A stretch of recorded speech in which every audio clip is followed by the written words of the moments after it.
Look, huge amount of stuff happened over the weekend, and we'll get a couple of comments going. We love to do that, so keep your comments coming in. There's always bound to be stuff we missed out on. So we are going to be talking about Crusheen. Crusheen forwards were awful. Obviously, we were beaten by Clonlara in the first half. Big swings and getting hooked. Wood wides for that level. Would be what? Huh? Anyway, could be level, I suppose. Otherwise, Crokes and Dublin were outstanding. I would have actually said that Clonlara, I remember at least 3 times, and what was the inside forward? What was his name? Michael O'Loughlin, sorry. He was one of 3 or 4 lads who was hooked going through on goal. And obviously he bundled his goal home at the second or third effort. But I thought that Clonlara left 2-3 behind him in the first 6 minutes, could have won it by a country mile. And like, fair play to Crusheen. They kept it tight. It was 318 to 216 for a finish. And it's the first title since 2008 for Clonlara. But I felt they could have won this well. What did you think? You were there. Yeah, no, definitely. The 3 really good goal chances in the first 15 minutes. I'll just go through it here really quickly. So after 5 minutes, Jayton McMahon had a really good goal chance. He was hooked by Luke Hayes. A minute later, Donald Toohey pulled off a save from Colm O'Mara. Like, underneath his body almost. It was an absolutely outrageous save. So that was a minute later. Then the 15th minute, now the writing was on the wall at this stage, but Cian Dillon got in a really good hook on Ian Galvin after Galvin got the inside on him. That was after 15 minutes, and you're kind of thinking, Clonlara have left 3 goals behind here. Michael O'Loughlin's had a couple of bad wides even from frees, and you're thinking, if Crusheen can kind of turn it here and take their couple of chances, maybe they could get an advantage of 4 or 5, and Clonlara are rude to miss those chances. But 3 minutes later, Michael O'Loughlin had that goal, really good pass from Ian Galvin. Then Colm Galvin got a goal before half time. And although Crusheen had a good fight back in the third quarter, like, Clonlara were much the better side. Like, they could have realistically had 5 goals. 5 goals would have been probably fair for their dominance. And you can say Crusheen had a lot of point scoring chances, and they did 11 wides in the first half, but there was gaping holes in the middle of the Crusheen defence, and it looked like a matter of time before they were eventually going to be breached. And just on that as well, John Conlon was really clever. He started midfield in both halves, and I think he won both throw-ins or was involved in getting possession of both throw-ins. But he moved centre forward, but he played anywhere but centre forward, and he forced Ross Hayes, who was centre back for Crusheen, to kind of track him, because they could not going to leave Conlon free, and it just left a gaping hole at the centre of the Crusheen defence. And if you compare that to the other end, Dylan McMahon at centre back for Clonlara always stood his ground and was nearly always the +1 at the back. They looked a lot more solid in defence than Crusheen did. But no, to me, Clonlara were probably 8 or 9 points a better team, and it was only, I'd say, a bit of heart and a bit of guts from Crusheen that kept them in it in that third quarter, really. Yeah, no, great stuff from them. I mean, the cup is named after Canon Hamilton, not Camel Hamilton, Canon Hamilton, who was born 200 metres from Clonlara's pitch, so they're delighted to bring that home. 3rd time ever that they've won it. But Donald Madden, you could see how delighted he was on the final whistle. Now, you might tell us, number 1, what it was like on the final whistle, and number 2, why Donald Madden, why this meant so much to him as manager of Clonlara. Yeah, pitches after county final successes are always kind of a mad kind of scene, but it was particularly mad yesterday. You know, you're waiting to get talking to somebody or hopefully grab someone for a word. I actually felt bad, like, going near anyone for the first 15 minutes because they were just enjoying it that much, and there was all sorts of different pictures. There was, I think they had their kit man up on their shoulders. There was a really good picture with nearly the whole of Clonlara, just towards the side of the pitch in front of the stand. Then they moved over further away, and yeah, it was just really, really kind of emotional kind of scene, because if you'd said 15 years ago when they won in 08, you're thinking Clonlara are going to win a couple here. And I think a lot of that comes back to Donald Madden, and he was very emotional after. In 09, they were a couple of points up against Cratloe at the very end of the game. The ball breaks in around the 13, time nearly up.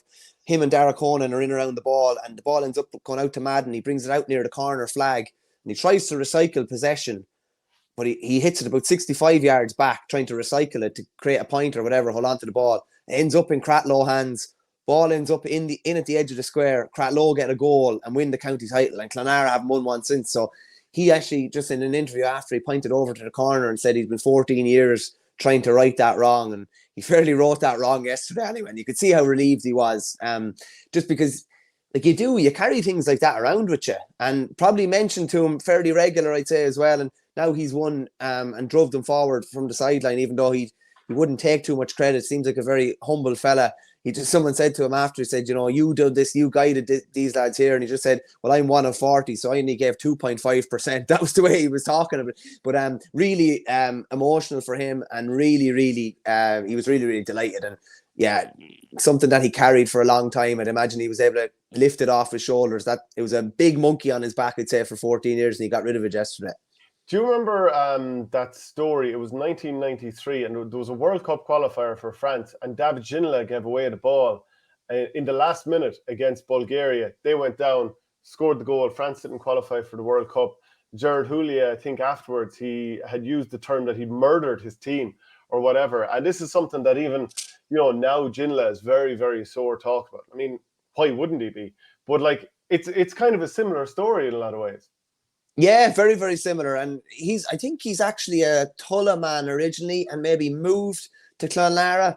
But like, yourself, Shane, from being around public houses at different stages, and the longer you're in there, the looser people get, and the more likely they are to say something to you. And like, there's no point in saying it. And I've had it different stages over, something you did in a game that maybe affected the result or whatever, and lads give it to you. And yeah, you'll take it sometimes, but it does chip away at you. And I'm sure that probably chipped away at him. And it was just an unfortunate incident back then. But I'd say it's probably it's going to be forgotten now anyway. And all the people will be focusing on is Clonlara winning yesterday, and deservedly winning. They were much the better team, you'd have to say. And even outside of like John Conlon, who was very good, and Ian Galvin, who was unbelievably dangerous, I don't think anyone has had as much of an effect on the scoreboard in a half as Ian Galvin had in the first half yesterday without actually scoring. Like, he was unbelievable. Cian Dillon did unreal to get back at him early in the game and hook him, didn't he? But other times he had to manhandle him to the ground. Like, when he's on the turn, he's a very hard man to stop.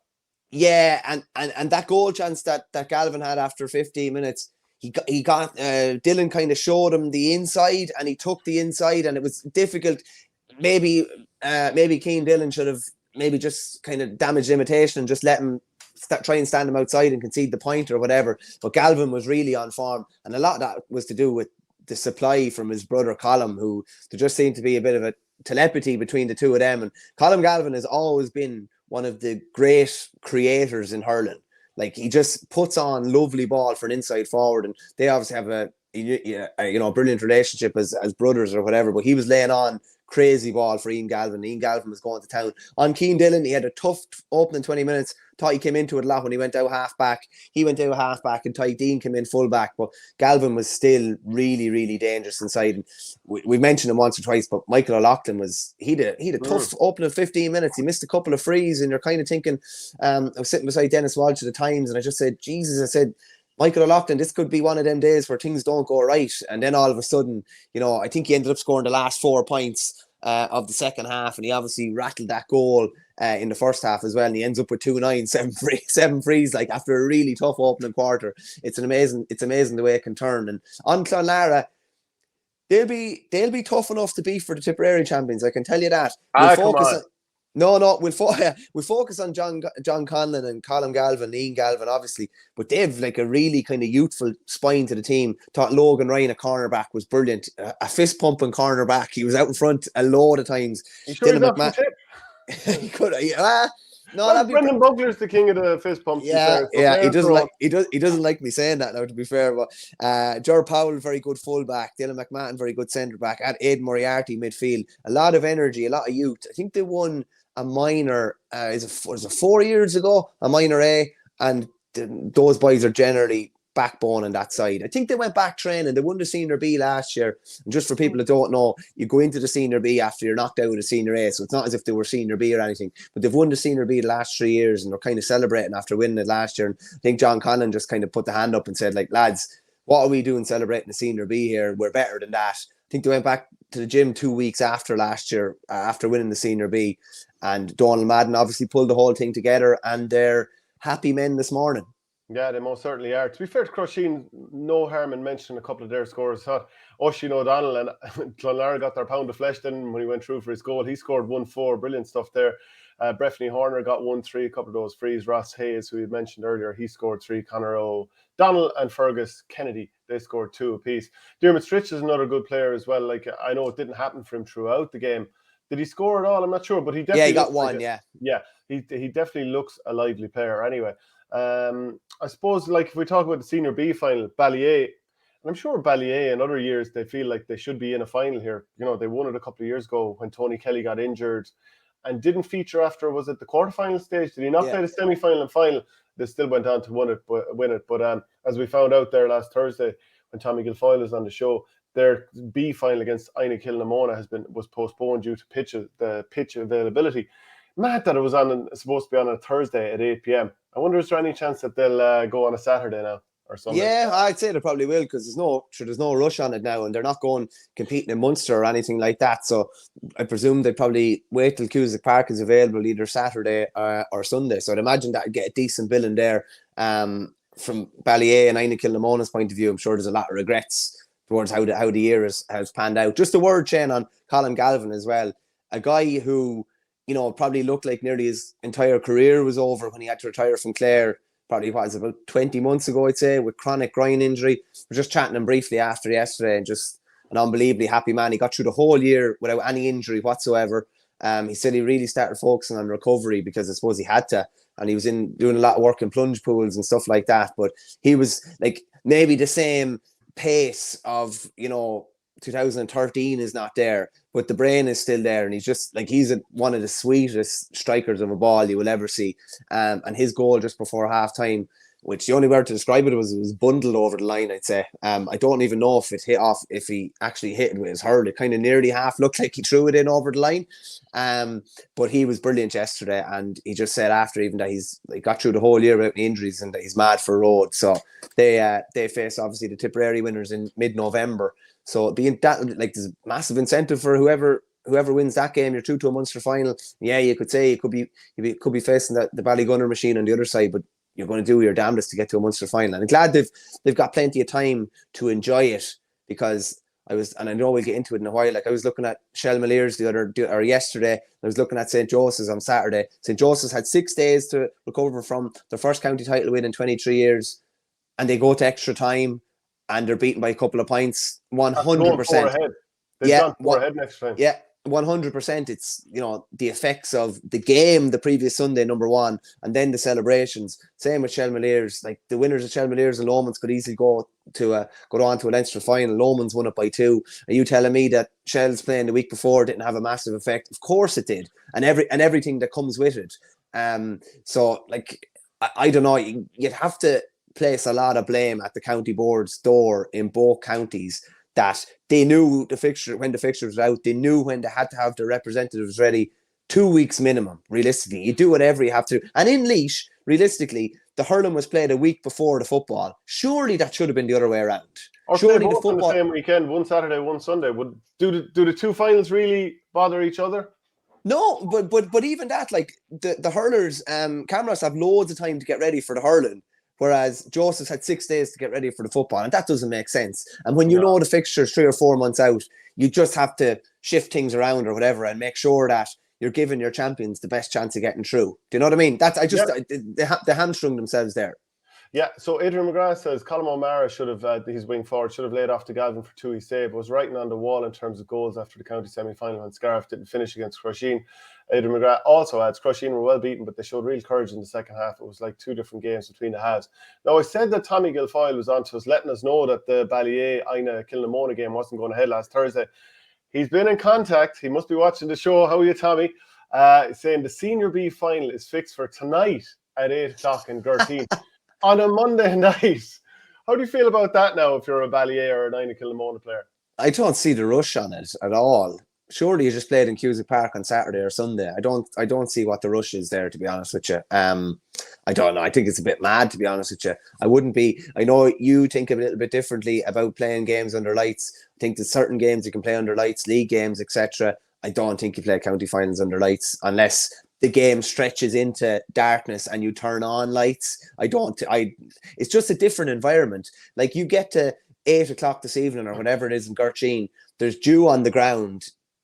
You think more difficult to control a ball. No, I'm telling you, it could be raining during the day, Yeah, it could be, but it's not raining when I'm looking out here tonight. Anyway, it's different conditions, and I just don't think finals should be played at night at all. Why would you play it at night when there's no need? How has that been soft? You're soft. I wouldn't have the greatest eyes in the world now. I never liked playing under lights. I don't think you get any grace for pulling 2 foot under the ball as well due to lights or anything like that. But I do not see the rush on that. I don't see the rush on it at all. And John Bolt says there that Senior B isn't taken seriously by anyone. That's fair enough. But still, I don't think there's any need to play it on Monday night really either.